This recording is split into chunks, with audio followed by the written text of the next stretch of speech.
chemin de vie numéro 8. Bienvenue sur votre lecture intuitive. J'espère tout d'abord que vous allez bien. Alors, j'ai décidé de faire une petite lecture intuitive sur vos chemins de vie parce que c'est quelque chose qui est très connu, c'est quelque chose qui est la numérologie est une pratique très très ancienne qui concerne en fait votre chemin de naissance. Le jour où vous êtes né, vous avez un chiffre qui vous est en gros attribué selon votre jour, mois et année de naissance. Pour vous, chemin numéro 8, tout simplement, je vais commencer par le calcul. Si vous arrivez par hasard sur cette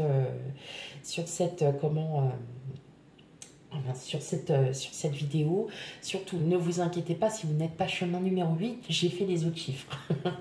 Tout simplement, vous calculez votre jour, votre mois et votre année de naissance. Vous avez un chiffre, donc vous avez un numéro. Alors, autre que 11, 22 et 33. D'accord? Ça, ce sont des numéros qui sont très très élevés spirituellement que je ferai plus tard. Voilà, que je ferai beaucoup plus tard. Si vous faites partie de ces trois numéros, bien évidemment, vous me faites 1 plus 1 est égal à 2. Comme ça, vous avez déjà une petite perception de ce que vous pouvez représenter. Effectivement, le chemin de vie, c'est comment vous percevez le monde et comment vous comprenez et comment les autres vous comprennent, comment ils vous perçoivent dans votre vie. Ok? Alors, chemin de vie numéro 8, eh bien oui, c'est autorité, détermination. Alors, ne vous inquiétez pas, vous n'êtes pas des êtres humains hyper durs dans votre vie, très austères, très sévères. Non. Vous êtes des personnes, vous êtes complètement indépendants. C'est-à-dire que vous n'avez pas besoin forcément de l'aide des autres pour arriver à un projet, pour arriver à mettre fin à une situation ou pour débuter une relation, ou mettre fin à une relation aussi. Vous êtes des compétiteurs nés, c'est-à-dire que vous avez besoin de vous challenger pour y arriver, d'accord? Et puis si les autres y arrivent et pas vous, vous allez tout faire pour y arriver, d'accord? Donc, vous aimez aussi le pouvoir et l'argent, d'où des métiers où vous avez besoin d'encadrer, vous avez besoin de gérer, de diriger, mais pas avec toxicité. Vous voyez, vous pouvez être ferme. Alors, comme on dit, l'expression. Attendez, je l'avais à l'instant, je l'ai perdu. Une main de fer dans un gant de velours. Eh bien, vous, c'est ça. Voilà. Une main de fer dans un gant de velours. Vous arrivez à équilibrer entre la fermeté et aussi à ne pas être trop sévère. Donc, on est entre les deux. Donc ça, vous y arrivez, mais parfaitement. Vous, comme je vous disais, vous êtes des compétiteurs nés. Donc, il y a un obstacle. Vous allez le regarder, cet obstacle, vous allez dire « Ah ouais, t'es sûr de toi? T'es sûr que tu vas gagner ?» Bah, je crois pas. C'est moi qui vais gagner. Donc, vous voyez, vous avez cet esprit de compétition. Vous avez besoin de défis, de challenge. Et quand il y a un projet qui se met en place et qu'il est parsemé d'embûches, alors là, on est sûr avec vous à 100%, les embûches, vous voyez, c'est mis de l'autre côté.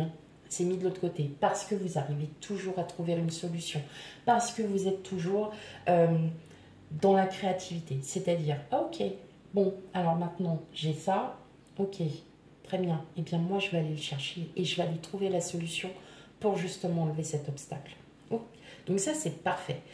Mais le problème avec vous, c'est que vous êtes tellement exigeant envers vous-même que vous exigez la même que les autres doivent être aussi exigeants avec eux-mêmes. Sauf que là, c'est là que ça pose un peu problème. Parce que plus vous êtes exigeant envers vous-même, et moins vous allez au-devant des autres. C'est-à-dire que les autres personnes vous voient comme quelqu'un, non, mais en fait, il m'en demande trop, mais moi, j'ai mes propres limites. Donc, à un moment donné, je peux pas l'accompagner. Je ne peux pas faire. Et vous, vous ne comprenez pas. D'accord? Donc, c'est pour ça qu'il faut aussi trouver cet équilibre entre, ok, moi, c'est pas parce que je suis capable de le faire que les autres vont le faire. Chacun a ses propres limites dans toutes les circonstances. Peut-être que vous, professionnellement, vous êtes au top, vous gagnez bien votre vie parce que vous avez tout mis, mais peut-être que relation sentimentale, vous êtes au flop. Parce que tout simplement, vous percevez au niveau pro qu'au niveau social, et en fin de compte, les deux, ça ne va pas tout le temps en même temps. Donc, vous avez du mal à vous adapter, mais, quand même, d'accord, vous êtes aussi des personnes auxquelles on peut compter, d'accord, donc même si ces personnes ne peuvent pas s'adapter à votre exigence, savent très bien qu'on peut compter sur vous, voilà, que vous êtes là malgré tout. Et c'est aussi d'aider les gens, et c'est ce qui arrive aussi à trouver votre équilibre, c'est que vous allez être hyper au top sur un sujet, et sur un autre sujet, moins au top parce que ça ne vous plaît, enfin, c'est moins intéressant pour vous. Et bien tout simplement, il y a la complémentarité, hein, voilà.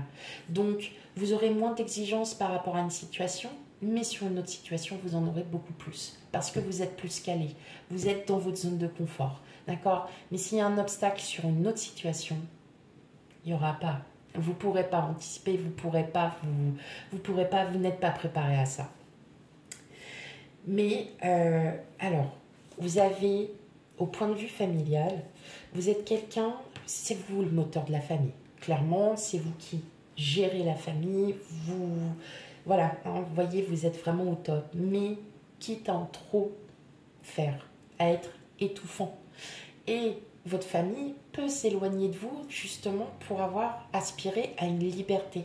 Parce que vous, c'est pas d'étouffer par, comment dire, d'être mal intentionné pour étouffer. Non, bien au contraire, vous voulez tellement protéger ce cocon familial que vous en arrivez à être étouffant. Et c'est horrible parce que vous, ça vous déstabilise. Parce que vous vous dites, mais moi, on ne m'aime plus. Mais si, on vous aime. Mais c'est juste que vous avez votre famille qui, eux, souhaitent vraiment une liberté. Hein. Donc ça peut aussi vous nuire. Hein. Et puis, on n'oublie pas une chose. Et ça, des moindres, le chiffre numéro 8, quand vous le mettez en position verticale, c'est l'éternité. C'est l'éternel recommencement. En fait, vous êtes sur des schémas répétitifs. Donc, tout au long de votre vie, vous aurez toujours les obstacles répétitifs. Vous aurez tout ça. Donc, oui, effectivement, j'arrête pas de faire le numéro 8, comme ça. Mais vous êtes en fait, vous êtes vraiment sur un très très bon équilibre, comme je vous disais, parce que tout ce que vous verrez dans votre vie, c'est déjà des choses que vous aurez déjà vécues à travers. Ça peut être dans une partie de votre vie sur le professionnel, et puis vous allez avoir la même chose, des ressemblances sur votre vie sociale, et vous allez reprendre sur votre vie professionnelle, mais là ça ne va pas aller, parce que voilà, il y a plein de choses qui se mettent en place pour vous, et c'est souvent répétitif. Tout simplement. Mais vous êtes des personnes qui êtes très dévouées. Vous êtes des personnes sur qui l'on peut compter, et vous êtes des personnes sécurisantes et apaisantes. Eh oui. Voilà, allez. Maintenant, si vous ne vous reconnaissez pas, tout simplement parce que c'est peut-être pas... vous avez peut-être votre numéro correspond peut-être plus à un nombre de réalisations, un nombre intime, à autre chose, hein, tout simplement. Mais ça vous fait déjà une petite apparition de la vision du monde que vous avez. Allez, c'est parti pour votre lecture intuitive. J'ai été un petit peu longue, mais effectivement, si ça vous plaît et que vous souhaitez que j'en fasse d'autres de temps en temps, n'hésitez pas à me le dire en commentaire. C'est très important, voilà, de savoir un petit peu ce que vous pensez de ce genre de lecture intuitive. Allez, c'est parti. Pour vous, chemin de vie numéro 8.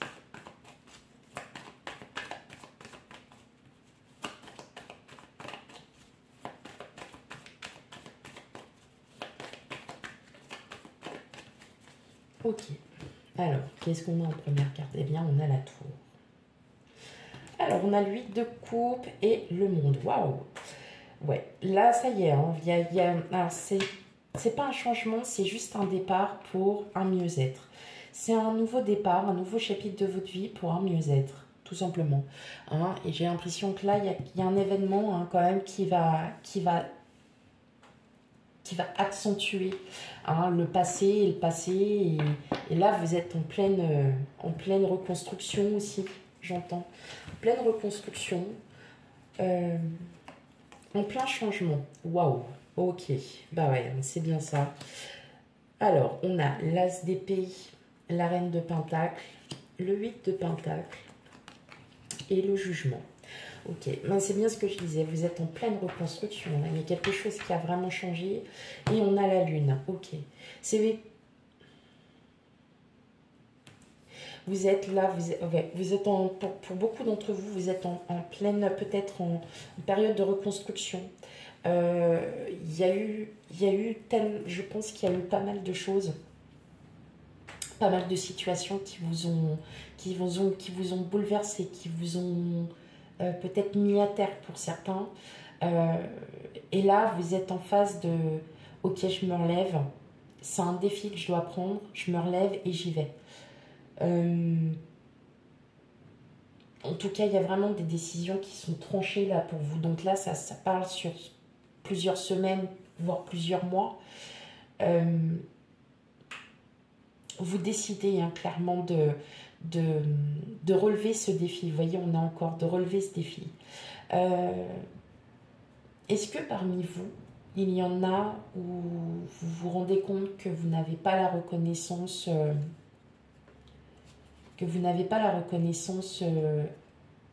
acquise? Comme si vous étiez peut-être dans une situation où, vous voyez, vous êtes là, et puis, ouais, bah, c'est bien, bah, continuez, hein, mais restez là où vous êtes. En gros, c'est un peu ça. J'entends un peu, restez là où vous êtes. Est-ce que vous êtes dans une situation où, justement, il y a quelque chose là qui qui est répétitif, en fait, hein, tout simplement. Comme si vous aviez fait le tour. Vous voyez encore, hein, on a fait le tour.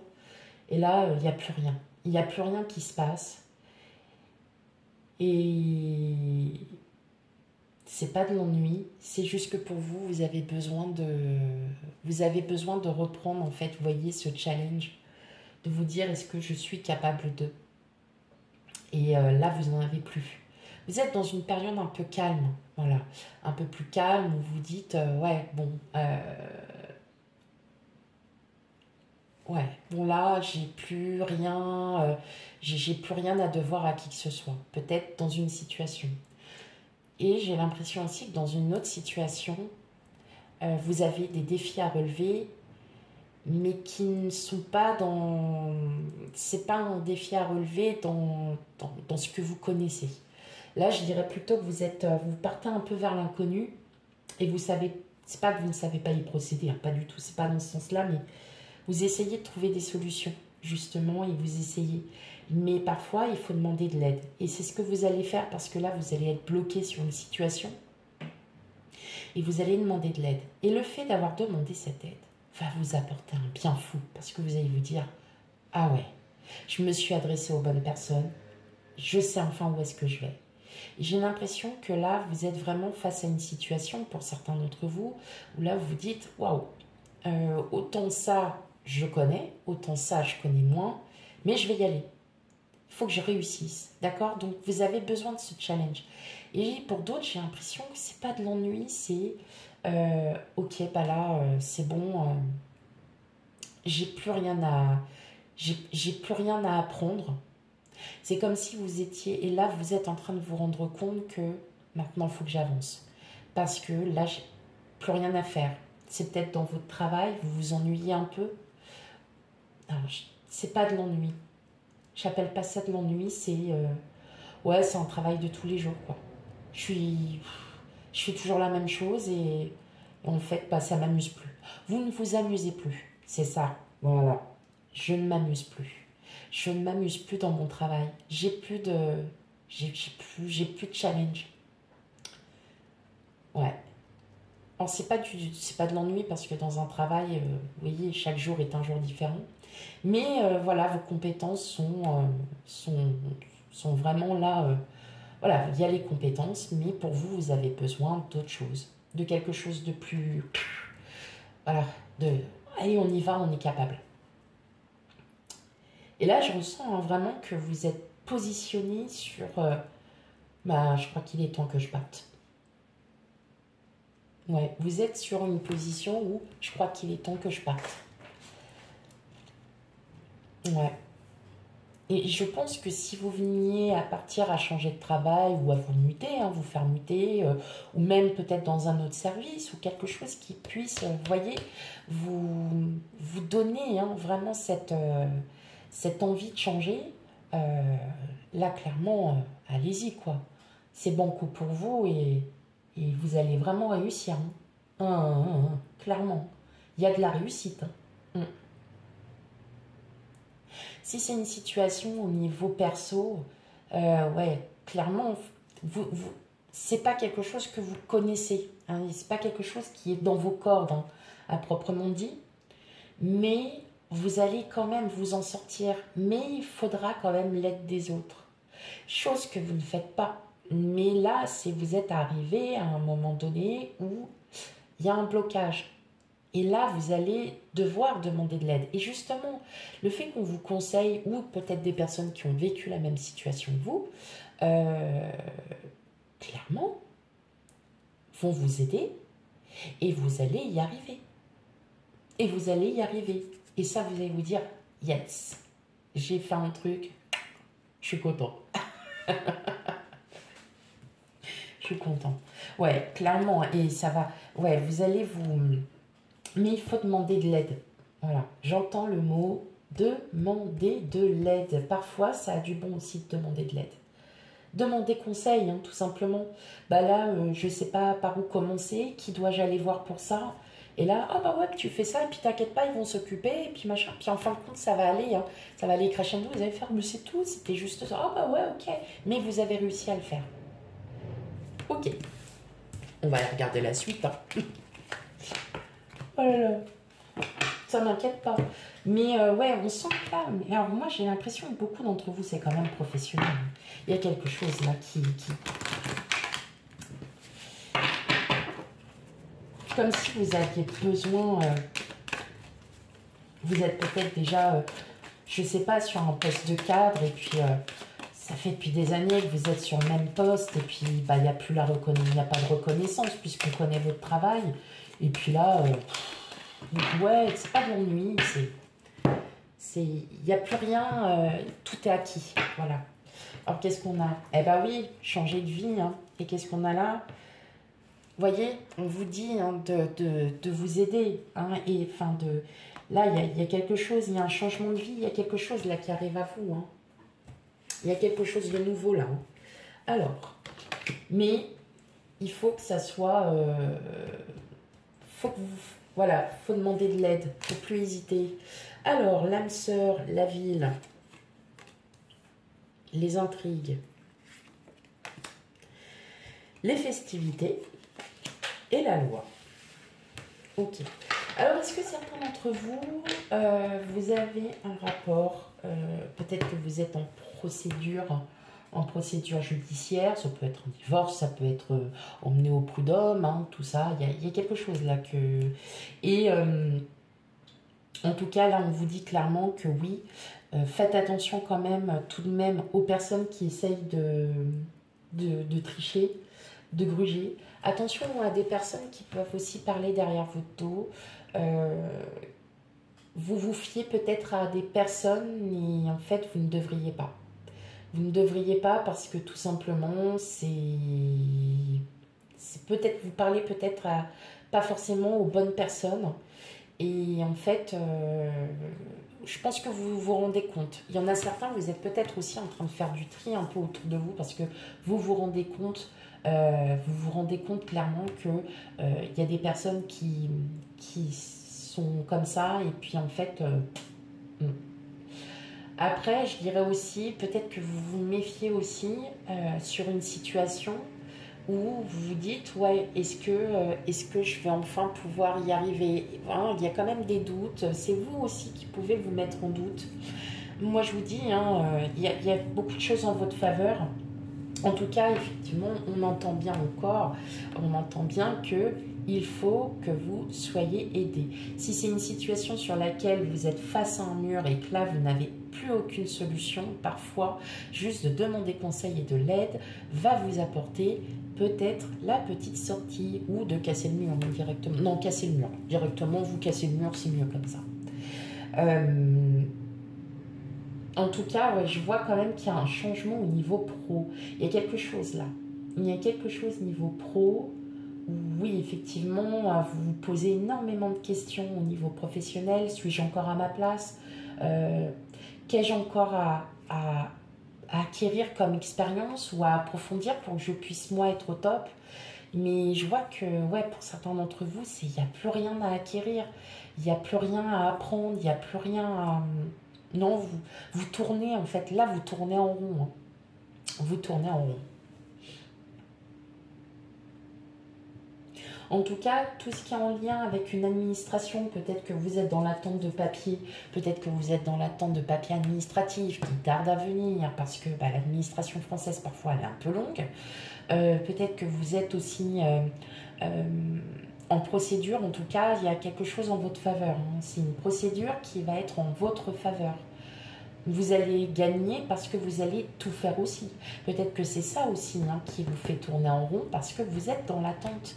Et justement, le fait d'avoir l'aide peut-être je sais pas, d'un huissier, d'un notaire, d'un avocat, va vous aider et va vous conforter et peut-être va vous amener sur une nouvelle issue.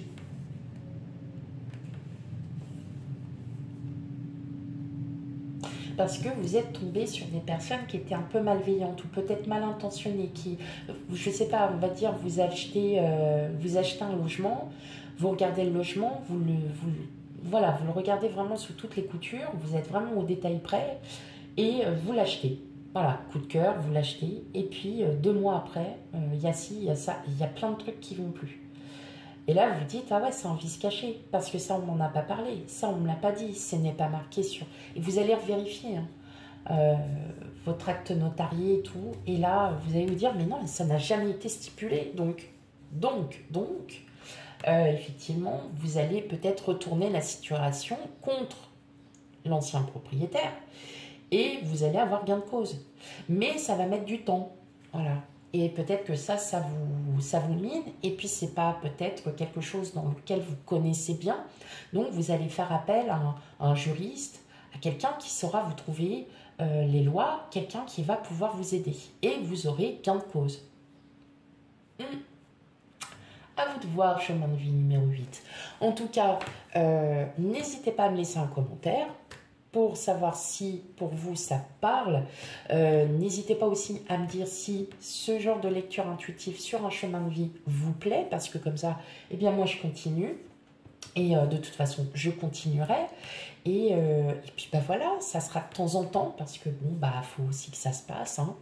Et puis, on n'hésite pas à revenir sur cette lecture. C'est une lecture intemporelle, donc il n'y a pas de date précise. Donc, on n'hésite pas à revenir dessus. Voilà, mes amis, chemin de vie numéro 8. Je vous fais plein de gros bisous. Et je vous dis à bientôt. Bye bye.